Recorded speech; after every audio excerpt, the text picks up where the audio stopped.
오늘은 여호수아서 24장 29절에서부터 33절까지 말씀으로 마침표라는 제목으로 하나님 말씀 나누겠습니다.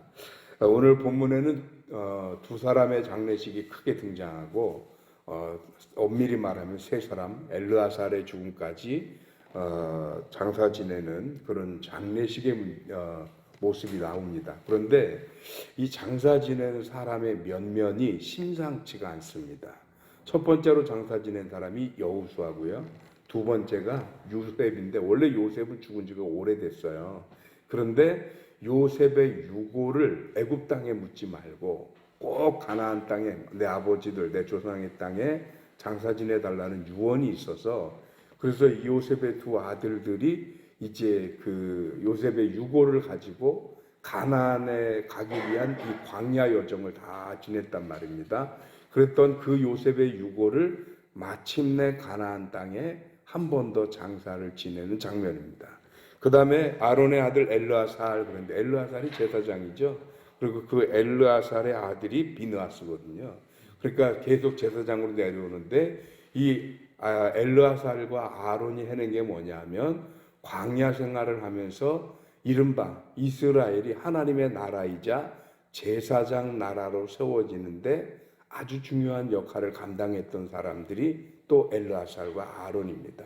그 중에 아론은 우상을 중간에 제작을 하지요. 그것 때문에 어떻게 보면 초대 제사장직에서 박탈당했다고 봐도 과언은 아닙니다. 그렇게 따지면 초대 제사장의 명목을 가지고 있었던 것이 엘르아살이거든요. 그러니까 다 시작을 했던 사람들입니다. 뭘 시작했어요? 요셉은 가나안 땅에서 살던 이스라엘 백성들이 애굽으로 가서 애굽에서 정착을 하는데 시작을 한 사람이 요셉입니다. 물론 처음부터 시도한 거는 아브라함 때부터 시도했고 이삭 때도 시도는 했지요. 그런데 그럴 때마다 하나님이 내려가지 못하게 해서 그래서 중간에 몇 번 시도했던 그냥 시도로만 끝나고 미수로 다 끝났잖아요.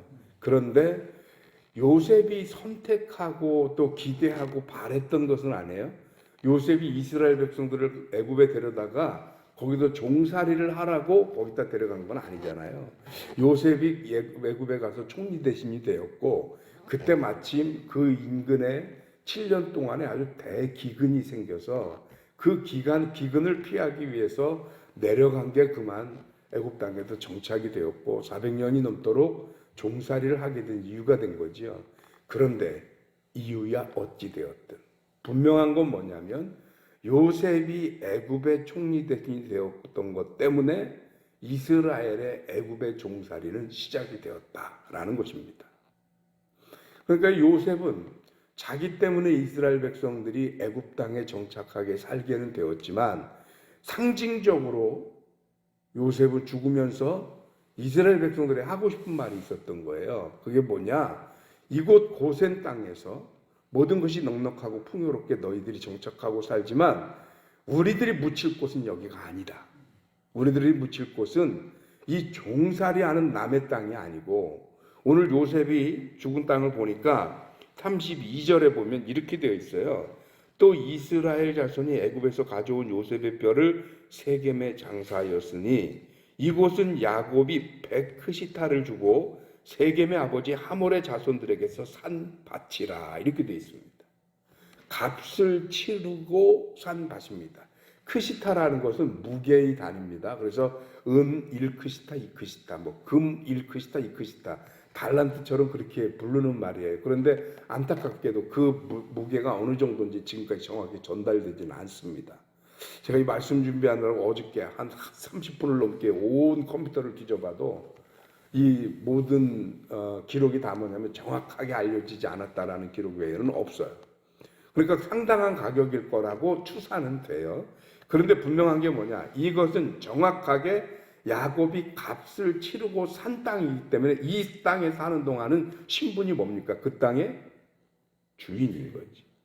노예로 남의 땅에서 떠돌이로 죽는 게 아니고 정당하게 가격을 치르고 산 땅에서 주인으로서 그 땅의 주인으로 그 땅에 장사 지내는 것, 이게 주권적인 종말이잖아요. 그래서 이것 때문에 요셉이 그 자손들에게 얘기한 겁니다. 내 유고를 절대로 이 애굽에다 내버려 두지 말고 나중에 가나안으로 돌아갈 때 나를 그 유골이라도 챙겨서 그 아버지의 땅에 장사를 해줘라. 이게 유언이었어요. 그래서 뭐가 되냐? 애굽의 종살이를 시작하게 했던 그 최초의 원인이 된 요셉이 다시 와서 가나안 땅에 장사를 지냄으로 말미암아 무슨 역사가 끝이 났느냐? 광야의 역사, 노예의 역사, 애굽의 역사가 마침표를 찍은 거예요. 끝났다는 거예요. 그래서 드디어 가나안 정복도 끝났고 가나안 정복만 끝난 게 아니고 이제는 정복을 넘어서 정착의 시대가 열린다 하는 것이 요셉의 상징입니다. 그런가 하면 여호수아는 어떻습니까? 여호수아는 가나안 땅에 들어가기 직전에 가나안 땅에 보내진 12명의 정탐꾼 중에 한 명이 여호수아입니다. 그런데 갔다 온 모든 사람들이 가나안에 못 들어간다 그랬어요. 그런데 들어갈 수 있다고 했던 사람이 딱 둘 있어요. 여호수아와 갈렙입니다. 이 두 사람의 이름을 얘기할 때는 갈렙과 여호수아 이렇게 말하는 적은 없어요. 다 여호수아와 갈렙이라고 얘기를 합니다. 그러면서 그 일에 갈렙도 물론 여호수아의 편에 서서 마지막까지 하나님의 능력으로 우리가 그들을 감당할 수 있다고 했던 고백의 주인공이긴 하지만 이 일의 주도적인 역할을 한 사람은 여호수아고 그래서 그 일을 마무리 짓도록 선택받은 모세 이후의 차기 지도자도 누구냐? 여호수아였습니다. 그래서 그의 사명이 뭐냐? 가나안 정복인데 드디어 요단강을 건너서 가나안 정복을 시작해서 가나안 정복이 다 끝나고 마지막 정착의 단계에 이르러서 자기로부터 시작된 가나안 정복의 마침표를 찍었습니다. 이게 상징입니다. 엘르아살은 다르죠. 이제 제사장으로서 선택받아서 제사장 나라로서 가는데 그런데 제사장 나라로서 가나안 시대의 제사장으로 선택받은 게 아니고 애굽에서 나와서 가나안에 이르기 전까지 정복이 끝나기 전까지의 제사장으로 선택을 받은 과도기적 제사장입니다. 그런데 그의 생애에서도 마찬가지로 뭐예요? 광야 생활, 떠돌이 생활에 마침표를 찍었습니다. 이 세 인물의 특징입니다. 시작과 끝의 상징이 되었다는 거예요. 우리네 신앙도 그래야 하지 않을까 싶습니다. 우리가 세상살이에 대한 마침표를 찍고 하나님 나라로 가듯이 우리가 신앙생활 하면서 나로부터 시작된 수없이 많은 역사들 그것은 결국 내가 해결을 해야 하지 않을까. 그래서 우리의 속담에 결자해지라는 사자 성어가 있어요. 그건 뭐냐면 매듭을 묶은 사람이 풀어야 된다 이런 뜻인데 이때 결자가요 묶을 결자인데 결혼할 때도 그 말을 쓰는 거예요. 그래서 부부가 결혼을 하면 묶어지듯이 하나가 된다, 결합하게 된다라는 뜻인데 이때 결자가 묶을 결자. 그런데 이 결자가 즉 묶은 사람이 이 일이 시작되게 한 사람이 이 일이 발생하게 한 사람이 결국은 그 일을 마무리 짓거나 풀어내야 한다라는 게 결자해진데 우리네 신앙생활도 그래야 하지 않을까 싶어요. 내가 하나님 앞에 뭐 결단한 게 있든지 마음먹은 게 있으면 그러면 그 마무리를 누가 져야 되는 거예요? 내가 져야 되는 거죠. 제가. 한 선배 목사님이 그 대만에 여행을 하고 오셔서 거기 박물관 구경할 한 그 경험을 얘기를 해주더라고요. 그래서 거기 가이드가 안내해 준 것 중에 하나가 대만에 가서 아주 중국의 굉장히 진귀한 보물을 하나 보게 됐는데 주사위 안에 지구본이 있고 지구본 안에 그러니까 그걸 깎은 거예요. 큰 옥을 깎아서 주사위가 만들어져 있고 그 안에 그걸 어떻게 깎았는지 모르지만 지구본 같은 그 지도가 만들어져 있고 그리고 그 지도를 또 깎아서 이중으로 그래서 그 안에 또 조각품이 있더라는 거예요. 그래서 이걸 어떻게 만들었나 그랬더니 이 사람이 그거를 만들겠다고 황제한테 가서 얘기를 했답니다.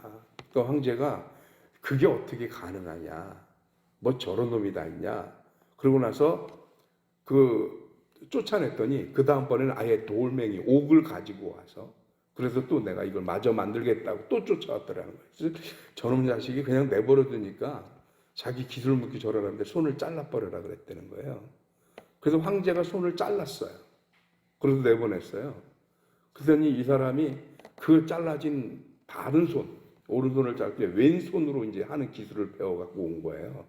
그래서 내가 지난번에 황제께서 오른손을 잘랐지만 왼손으로 하는 기술을 배워서 마무리할 수 있으니 허락을 해 주십시오. 또 쫓아온 거예요. 그러니까 황제가 기가 막히잖아요. 저놈이 뭐 저렇게 좋아서 그럼 만들어봐라. 대신 못 만들면 죽을 줄 알아라 그랬어요. 그래서 데리고 갔는데, 그래서 허락을 받고 갔는데, 문제는 자기가 왼손으로 이걸 하는 걸 배웠는데 이 작품이 너무 정교하고 시간이 오래 걸리다 보니까 자기가 마무리를 못 하겠는 거예요. 그래서 그 자식을 가르쳤어요.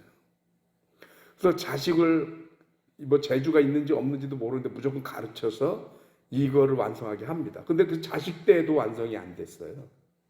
그러니까 그 손주를 또 가르쳤어요.